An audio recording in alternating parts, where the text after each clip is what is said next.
Hi there. Today I want to talk to you about MCP servers and how they fit into building AI agents. And to make it easier for devs to learn this stuff, we've put together a course bundle called MCP Foundation at Copilot Developer Camp. But before we get into all that, let's look at why you should care about the next 3 minutes in this video.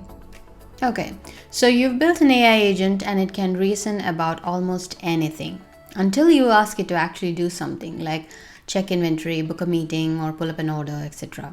So then you wire it up to your API. And it hits a wall of glue code. And here's why that's so painful. Your APIs were never designed with language models in mind. They were meant for other programs. So every single integration becomes a custom project. You're translating plain English into REST calls, writing tool descriptions by hand, trimming bloated JSON, wrestling with auth, etc. And the worst part, none of that work carries over. Move to the next service and you're starting from scratch all over again. This is exactly the problem MCP was built to solve.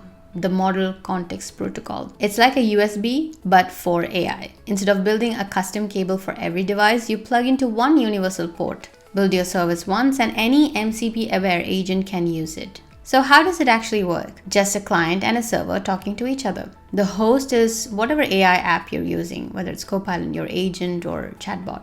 Inside that host, a client keeps the connection open to an MCP server, which is just a lightweight program that wraps around your services and translate it into something that the model can understand. Now let's bring this into Copilot. In Copilot, a declarative agent isn't something you code line by line. You just define it, what it knows, what it should do, and what it's allowed to act on, like instructions, knowledge, and actions. And actions are basically the agent's hands.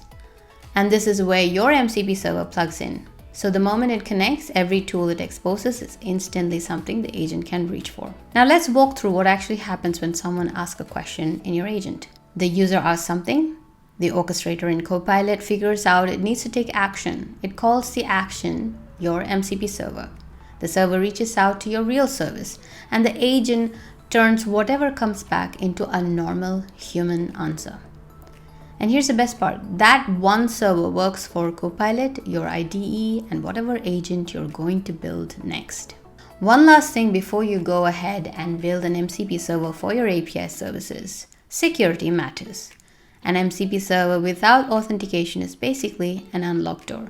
So you'll want to lock it down with auth. If you want to build one of these from ground up securely, check out the MCP Foundation course in Copilot Developer Camp.